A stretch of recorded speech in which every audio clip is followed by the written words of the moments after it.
All right, great. Thanks, Norm. All right, good morning, all. And welcome on this cold morning to our Bible class. Again, we're going through kind of this book, Embracing Your Lutheran Identity, by Gene Edward Veith, who wrote this book as kind of his, when he was working with the youth group at his church, the post-confirmation group, as they asked him questions. And so worked through that, and it's been good so far. And we're talking today, we're continuing our discussion from last week on the early church and you.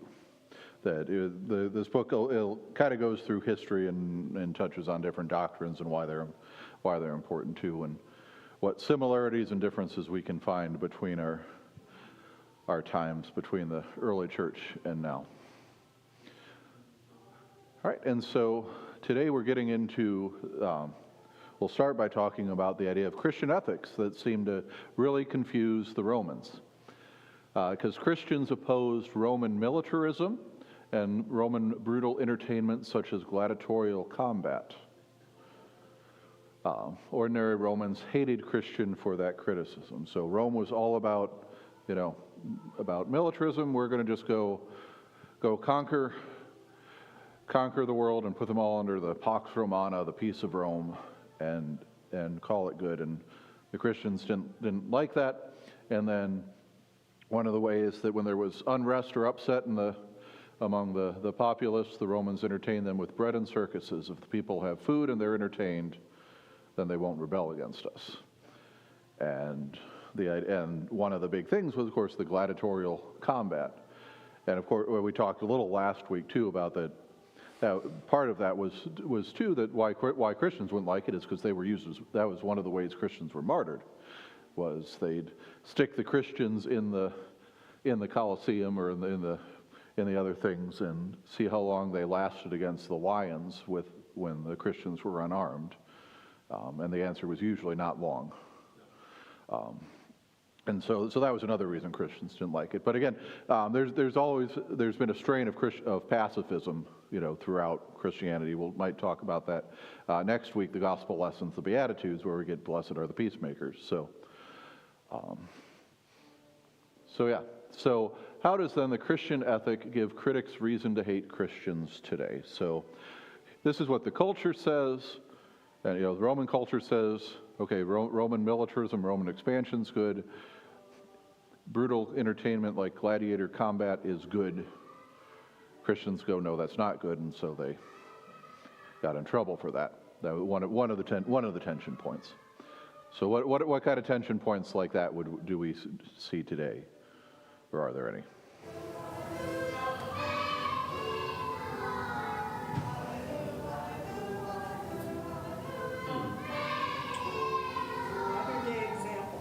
I'm making you think too hard on a cold Sunday morning right now.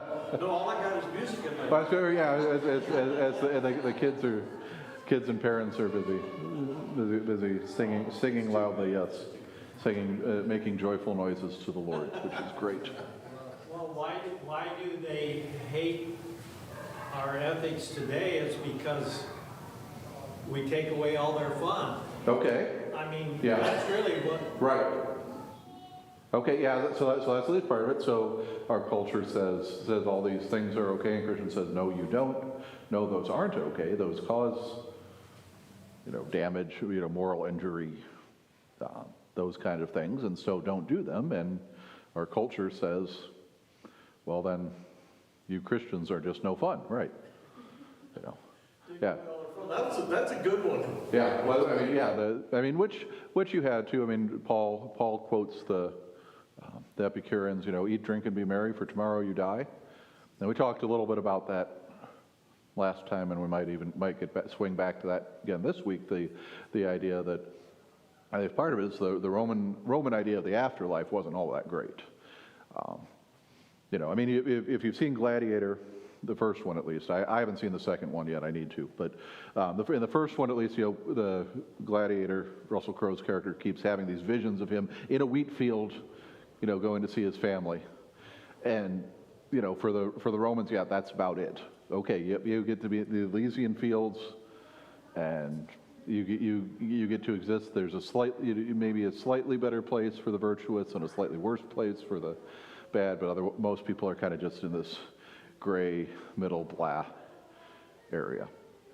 And so eat, drink, and be merry, for tomorrow we die, and so we better, well, what? In heaven there is no beer, that's why we drink it here.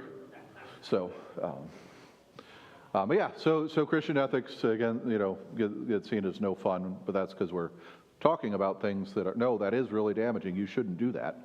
And, no, this is for your good, and don't see that. Okay, anything else? Probably coming up real fast on us is a Super Bowl halftime show, and Yeah. more than likely it will not be heavily Christian programming. Right. And now I think they just announced the pre-game music is some anti-Trump hater out of San Francisco, and just when out of San Francisco tells me it can't gonna be pretty. Right. And so some Christians somewhere is probably spouting off, and of course that's why we hate them. Yeah, the Christians are the ones who complain about the fact that we have this guy, this Latin Grammy-winning artist is doing the halftime show, and all you complain about is the dancers have no clothes. But you don't care that the Dallas Cowboys cheerleaders don't wearing any clothes. That's fine. See, that's where you get to the. Are Christians in favor of football? Which isn't quite as bloody as gladiatorial combat, but you read the injury reports on some of these, after some of these games. And so. We don't hear what the players are saying to each other sometimes. Right. Well, yeah. Probably not good. We don't hear what the players are saying to each other. Right. Yeah. Nobody's mic'd up, luckily. or they are mic'd up because that's what Barstool wants, is for us to hear all this craft stuff and imitate it, because that's really how we're talking, and that's what the young ones want to hear. And yeah. Another thing that, we took the 10 Commandments out of schools and courthouses and stuff, and they think that Christians are too goody two-shoes or whatever, but those are guidelines that I wish we had again. Yeah, so recognizing, the Christian, and we'll touch on this as we go through the history stuff. But yeah, Christianity and Christian ethics have had a giant impact compared to what the Roman ethics were.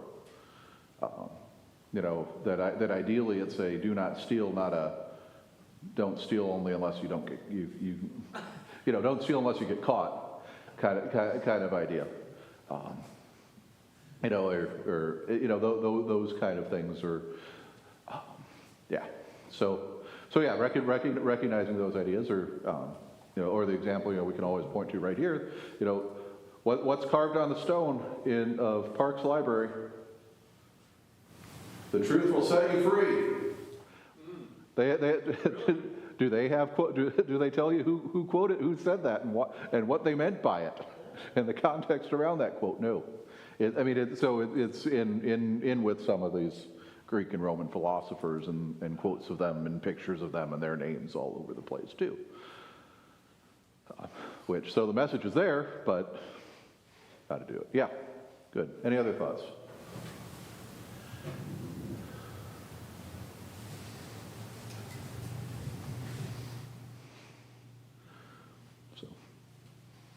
So one of the other, Christian ethic life things, this weekend was the March for Life in Washington, D.C.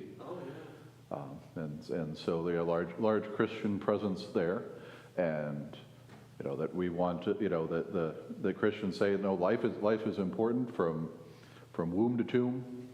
That Christians are the ones who are arguing for, or against abortion and against euthanasia.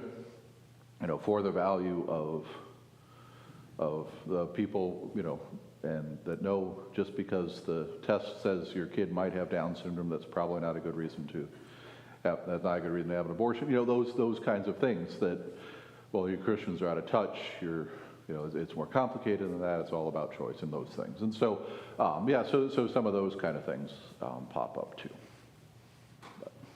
All right. Christian ethic, though, so it concerned Romans because you're protesting against our military adventures, and you're protesting against the violence of our entertainment, which also, yeah, Christians would get in trouble with.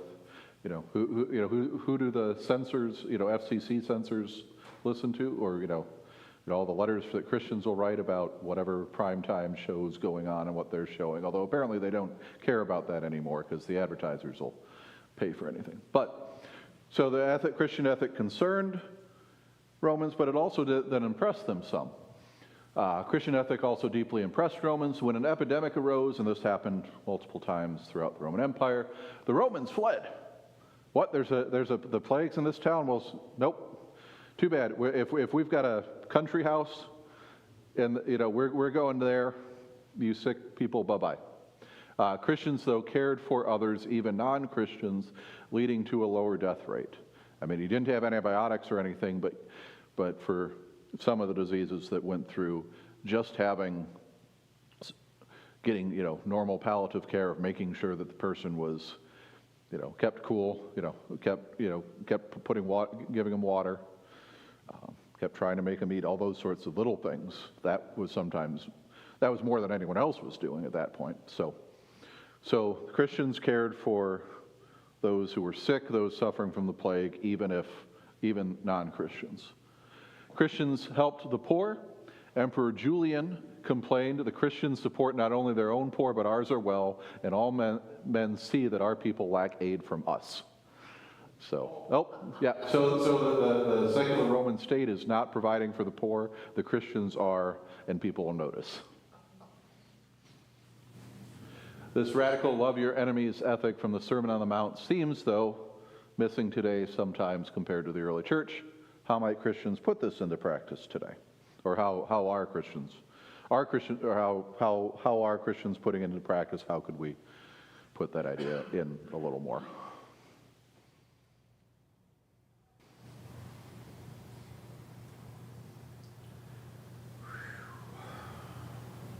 Love everybody. Love everybody. Okay. Well, that's a good answer. Even the ones that, Even the ones who disagree with. Yeah. I mean, because that's a biggie, Right. Yep. in our society today. Well, if you're on one side of the fence, Yep. Yeah. There's people are.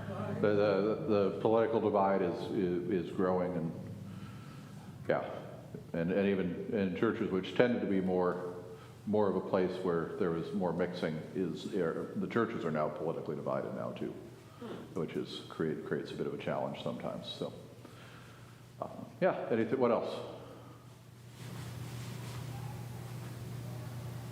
Well, Pastor Mark and I have used this example before a lot. What are the hospitals in Des Moines named? Mercy. So a group of Catholic nuns. What else? Lutheran. And Methodist. So and then Broadview's Broadlawns is the state-run one. But who's running these hospitals? Who started them? Who worked for them? Why is it important? The Christians did, because caring for the sick was a important thing.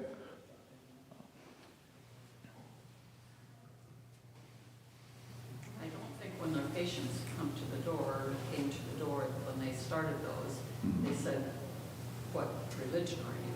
Mm-hmm. They took them in to care for them because they were ill. Right. Yeah. They cared for them because they were ill and not. Yeah. Yep. So today, loving your enemies. Who is our enemies? I mean, obviously, Russia could be considered an enemy. Yep. China could be considered an enemy. Iran, but not people that cheer for Iowa. That's a whole different level of like or dislike. So really, the loving your enemies is the ones way out there. It's easy for us to do that. Right. One of my favorite, and I use this all the time, G.K. Chesterton. He was a contemporary of C.S. Lewis, but was atheist to Catholic instead of atheist to Protestant like Lewis was. But said, God tells us to love our enemies and love our neighbors because they're often the same people. So, You know, you got someone in your apartment complex, Gary, that plays their music real loud at like midnight? That was me. Oh, that was you doing it. Okay, well, so you're the ones complaining about you then. Okay, right. You're the enemy. Yeah, or you know, or doesn't, you know, sweep their, you know, shovel their sidewalk well enough, or The door when they leave. yeah, or whatever. Or again, the political divide. What about the person on the other side of the issue, or whatever? And we're, you know, see that all over the place. You know, yeah. I mean, there's ways to think about it, and again, it's easiest for us to think about enemies as an abstract person out there, and part of how an enemy becomes, at least, if not a friend, at least a or you know, not an enemy, is getting to know them and talking and open communication and things. So, yep.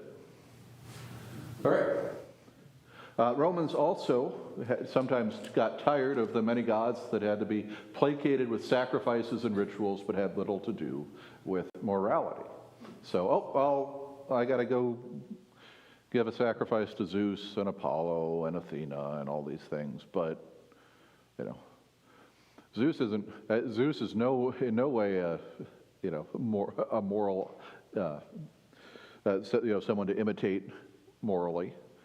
You know, both in you know, in terms of his infidelity and then his, you know, revenge for, I got caught cheating by Hera. Sorry, I guess I'm going to turn you into a cow, or a tree, or whatever. You know, so they have all these gods that are supposed to do all these things for them, but don't. Also, again, I mentioned this earlier, had a tragic view of life. Everyone goes to Hades, the realm of the dead. While virtuous people may be rewarded and evil punished, it was mostly just a sad ending. So secularists today believe we must achieve glory in this life because after death is only nothingness. How is the Christian message still good news in our time? So, you know, so we don't have people saying, well, everyone just goes to Hades and it's, you know, kind of blah. But now it's well, there's nothing beyond this life because we can't scientifically prove it. So you better only what you do in this life matters. Now, how is the Christian message of good news? Good news in terms of that kind of tragic ending of, well, this is all there is. We have a message of hope, and their message is nothing. I mean, right. Yeah. So we've got a message of hope that if this is the best there is, you know, I mean, what was it Voltaire? Voltaire says this is the best of all possible worlds, which is, you know, sometimes depressing to think about that way. But you know, if this is all there is, it would be pretty easy to get depressed if things aren't going your way. And well, I can't achieve success in whatever, however I think I need to achieve success, or I've achieved success and it all seems meaningless because, you know, I've got money and nothing to spend it on, or no one to spend it with, and or, you know, all those kind of things. Yeah. How do we tell a person who doesn't believe, though, in health? What does our message sound like to them? You know, because they're living for today, and that's it. Again, I think the idea is, I think more of it's a message of hope, not necessarily, you know, more carrot than stick, more focus on the blessings of heaven and less on necessarily on the challenges, or, you know, the potential cursing in hell. You know, again, the more positive message. I mean, because you have that some in. I mean, for us, it's Yeah. wonderful news. Right. But we believe in the good and evil. Yeah. To some.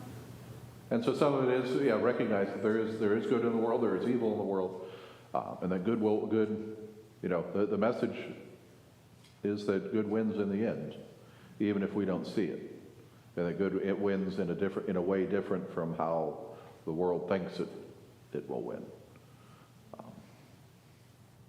Well, secularists think is glory, if they're trying to achieve glory, what would that I be? don't know.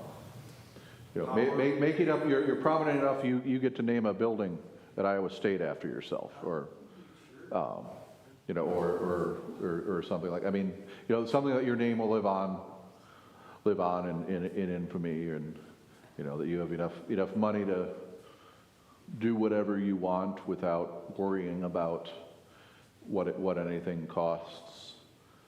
So in that kind of a world, then, if you don't have what you really want, you can just think you can just go take it somewhere, right? Yeah, I mean, that's part of it. Either you can go take it, because all that matters is the end result. Means, you know, ends justify the means.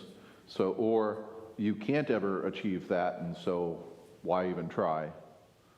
I'm just gonna, you know, sit in my parents' basement and play Call of Duty for whatever, or you know, take advantage of medical marijuana, or what, you know, I mean, any number of those kind of things. I mean, there's a reason we deal with, you know, anxiety and depression are on the rise in, you know, in all Western cultures, in all ages. That, you know, there again, if there's nothing at the end, well, I'm either scared that I'm going to, you know, try and fail, or I tried and failed, so now I'm not going to do anything. And yeah, so again, that message of hope, I think, is better than the, well, you need to believe or you're going to hell. In today's culture, they tear down your statue anyways. Well, overall, that's the thing. Yeah, I mean, who's virtuous enough to be able to, yeah, keep your name on a building, or keep a statue up, because they'll figure out something for why you weren't worth it, or fully worthy of it. So, all right. What other spiritual needs do people have today, and how can Christianity meet those needs?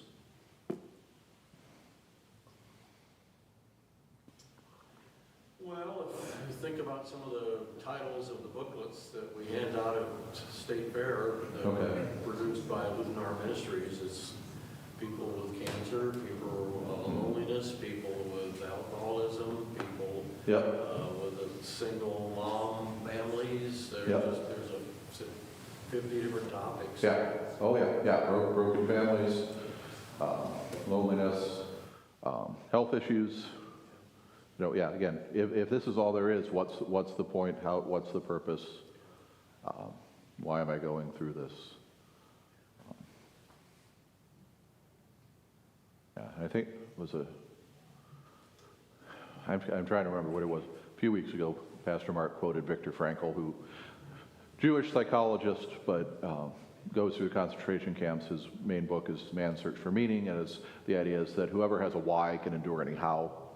That it was the people who made it through the concentration camps tended to be the people who had some purpose that they could see. You know, that if they didn't have a purpose, or if they lost their purpose, you know, that's when they gave in to despair and died. You know, they were otherwise healthy, or as healthy as you could be in a place like that. So.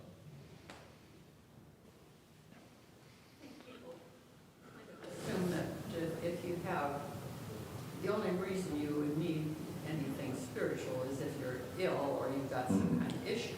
Okay, yeah. So people don't recognize there's any. Why would I need anything spiritual if things are going well? Right. Yeah. We all need that help all the time, every day. Yeah. And how do you just separate that? Yeah, I need God when I hit those challenging things, but otherwise I don't. You know, I can do this all on my own. Yeah. You know, part of it's the being involved the whole time, not just in time. Good. Yeah, Cam. I think there's I don't know the spiritual need so much, but there's a lot of people who kind of think or want to believe that there is something after life, or that there is some sort of God, or that either they kind of feel like, okay, all religions are the same, or it's all kind of the same God, or they don't really kind of know, and that might open opportunities for Christians to show by their love and by the way they respond to other people that, well, this is something different than all their other religions, and that we believe in the true God, and that might could appeal to people who are kind of want to believe in something but don't kind of know what to believe in. Right, yeah, we get this whole, spiritual, not religious sort of idea. Or, I know it was big in the literature 10, 15 years ago. I haven't heard as much about it recently.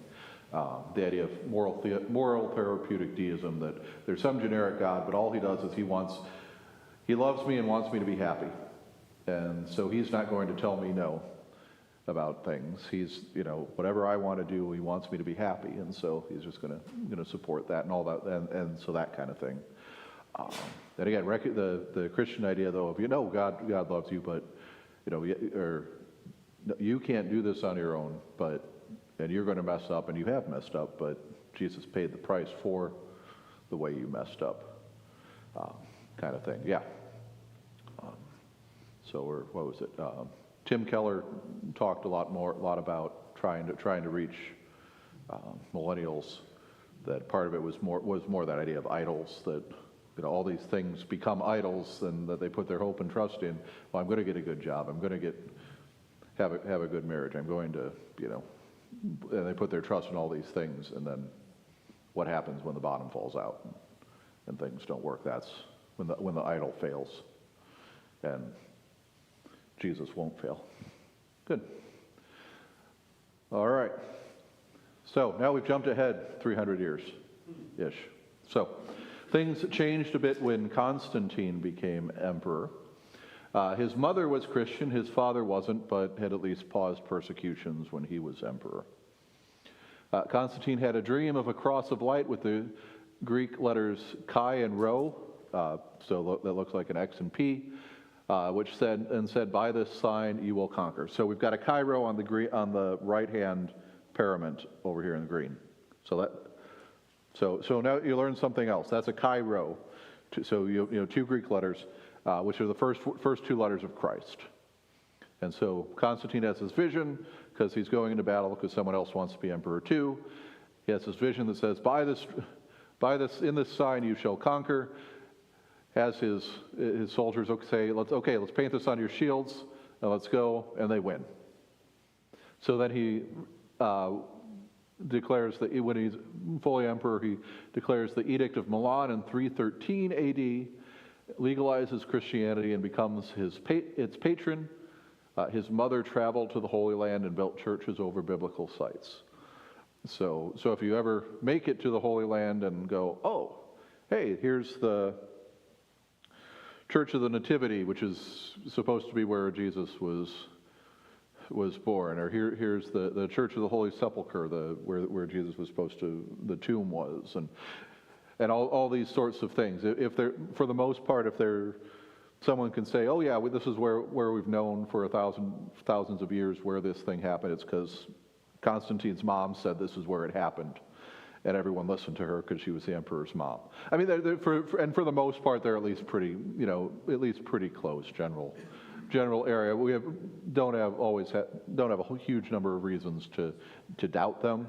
There's not always a huge number of reasons to say, well, this was definitely the place, but usually close enough. All right, so then the next four emperors after Constantine were Christian. The last non-Christian emperor was Julian the Apostate. So apostasy is to kind of go back, renounce Christianity. So that's why he's called it the Apostate. Well, that's what we call, or that's at least what history names him. Which again,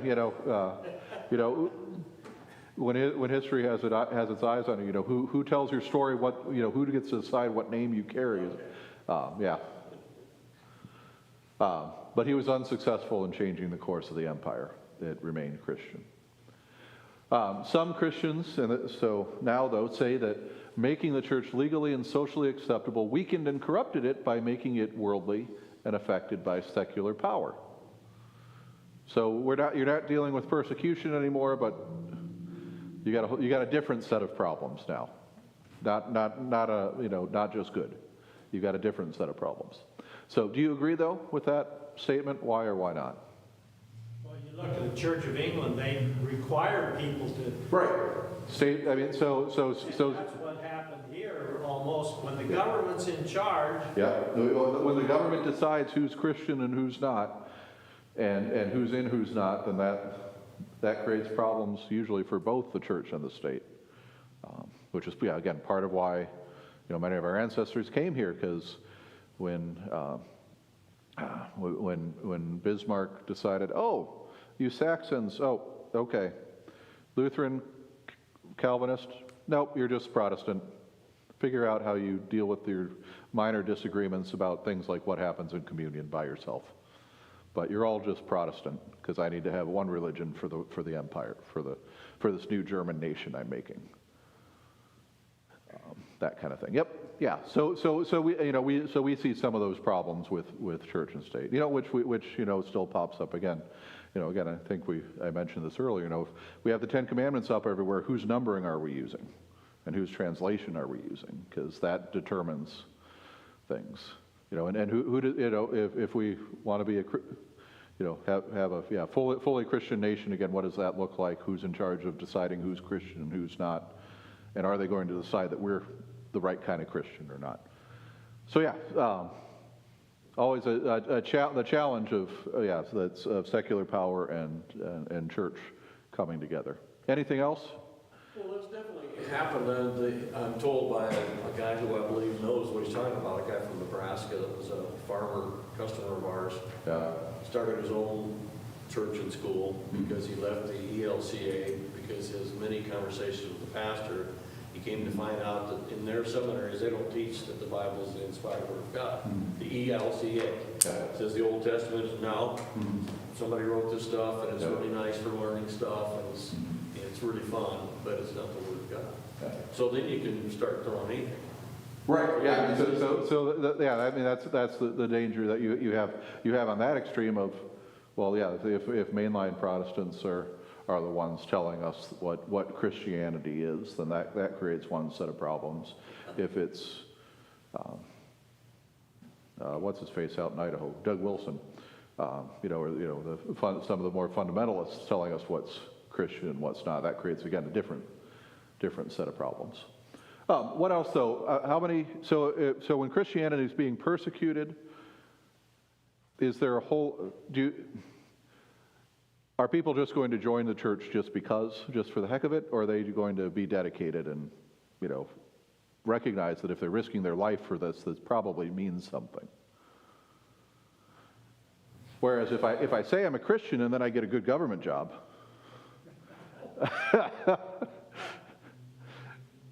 Where before it's, well, you can only serve the Roman Empire if you're willing to burn incense and worship the emperor. Well, now you can only get a good government job if you're Christian. How many people are going to say they're Christian to get the good job, and how dedicated or lukewarm are they going to be? Yeah. Yeah, I was just thinking, after the Roman Empire and then, the Middle Ages, where the church was kind of the ultimate authority, but right. It became horribly corrupt. Yep. And I think a large part of it was because they were so focused on worldly power. But at the same time, everybody was Christian in Europe, so, right. So it was kind of the great evangelism, if you will, because everyone became Christian. Sometimes they had to become Christian, or they would. And we'll touch on some of that, and which evangelical methods are better than others. Yeah. So just again, things to think about as we go through that. Just because there's again, Christianity suddenly isn't being persecuted doesn't mean all the problems went away. All right, so some say, though, that the era of cultural openness is over and we're re-entering a time of cultural hostility to the church and its teaching. So now we're post-Constantinian. So the Constantine era of the church, the Christendom era of the church, that, well, yeah, all Europe's Christian. So if you're from Europe, you're a Christian. We're just going to assume that and know that and move that up and go along with that. Now that era is over and we're post-Christian, post-Constantine, culture's hostile again. Do you think that's the case? Why or why not?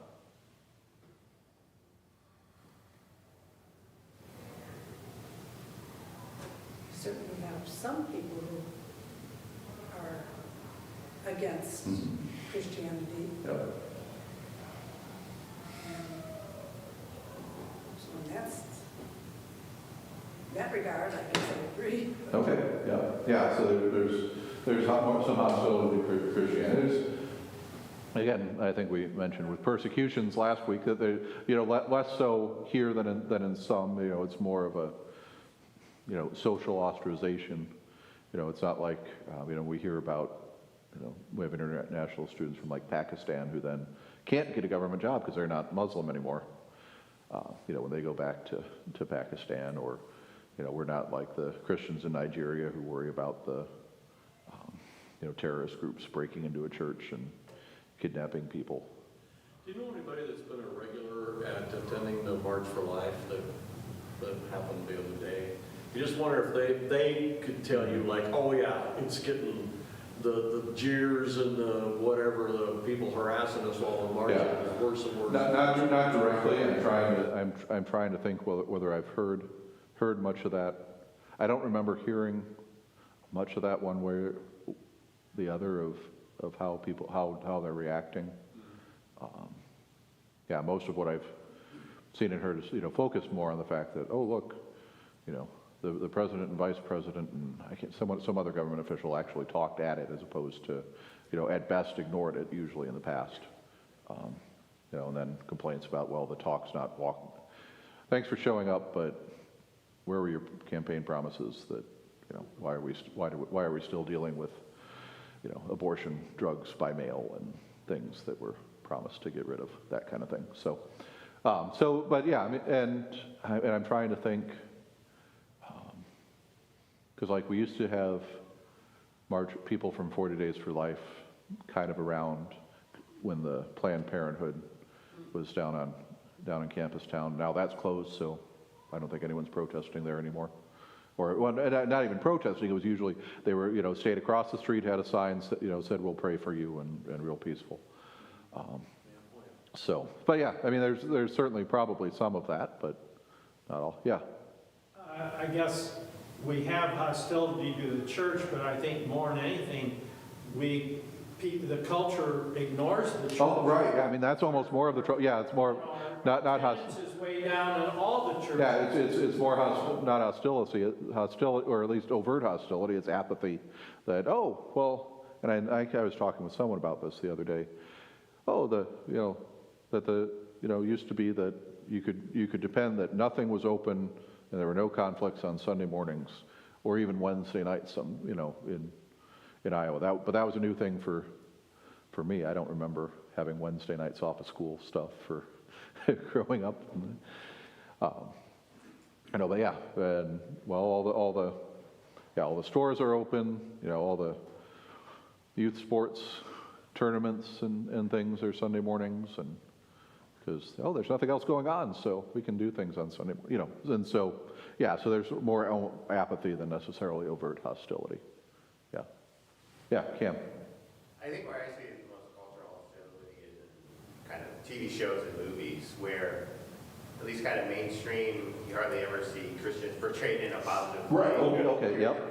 Especially Bible-believing Christians, it's either that they're idiots or sometimes villains for whatever reason. Right. But kind of partly because of it, it's led almost to kind of this counterculture. The Angel Production Studios, and they come out with like The Chosen or most recent the David movie, and so then you kind of have this counterculture that is trying to promote more of kind of Christian teachings. But I think mainstream media, mainstream entertainment, I think is rather hostile, whether it's on purpose or whether it's just kind of the kind of pervasive sentiment that kind of flows through a lot of that. I'm not sure. Yeah, there's been a lot of discussion I've seen about the new Knives Out movie on Netflix, Wake Up Dead Man, because two of the main characters are priests. And I've seen, again, various depictions, but mostly agreement from people I've seen across the spectrum saying it's a pretty good depiction of Christianity in general, especially the young priest and some of his struggles. So I was thinking that, and I did see that movie a couple weeks ago. Yeah. So you have this, and I would say it gives two very distinct pictures of Christianity through these two different priests, but I think both of them, from a Christian point of view, both of them kind of miss the point, because neither of them are focused on Jesus. One is like all legalistic, and the other one is all kind of finding inner peace within yourself. Neither of them are like focused on, well, what really are we trying to do as Christians and, believe in Jesus, So, there's... Yeah. So again, some positive experiences, some bad ones. I mean, what was it?